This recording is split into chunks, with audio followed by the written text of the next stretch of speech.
कसं असतं, तर आज मला समजत नव्हतं की काय भाजी बनवू.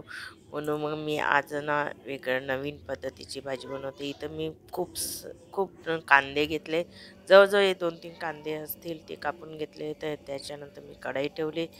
कढईमध्ये मी तेल टाकलं आणि म्हणजे आता भाजी करायची म्हटल्यावर मग काहीतरी हे करायचं.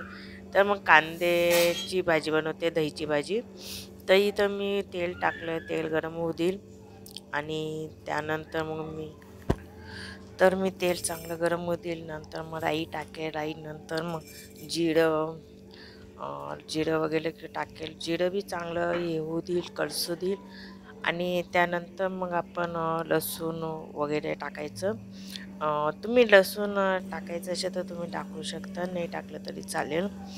तर इथं आपल्याला जिरं चांगलं हे झालेलं आहे. तिथं मी आता मसाला टाकेल, जो लाल चटणी वगैरे, लाल चटणी, गरम मसाला, परत हळद, हिंग आणि जिरं, न धनिया पावडर, हळद वगैरे हे सगळं टाकायचं आणि नंतर मग ते चांगलं कळसून घ्यायचं आणि नंतर मग कांदे टाकायचे.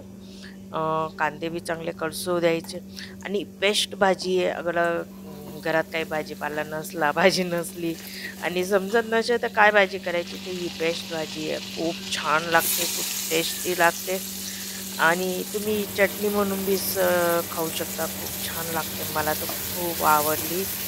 रोहनला बी खूप आवडली. रोहनने तर एवढी खाल्ली ना, रोहनने, माझ्या मिस्टरांनी बनवली तर 2-3 दिवस ती टिकते, खराब होत नाही.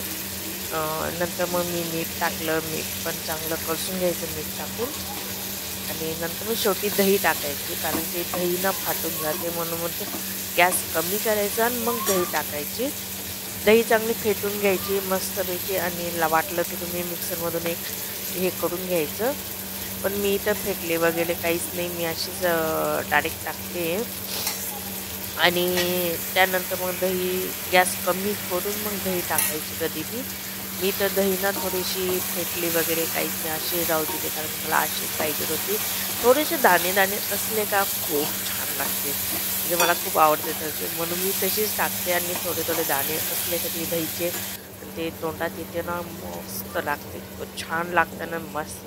नंतर मी थोडंसं पाणी टाकलं, कारण मला रस्स्याची भाजी बनवायची. तुम्ही चटणी म्हणून पण बनवू शकता. चटणी बी बेस्ट लागते. आता पाणी टाकायचं नाही, आपलं दहीचं जे पाणी असतं त्याच्यावरच शिजू द्यायचं.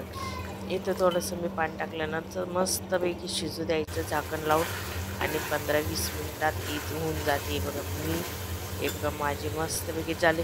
रोहनने नंतर म्हटलं की म्हणे कोरडी बनव. मग मी ना थोडंसं पाणी आटू दिलं, मग कमी होऊ दिलं पाणी आणि हे बघा किती छान तेल सुटलेलं आहे भाजीला, तुम्ही बघू शकता.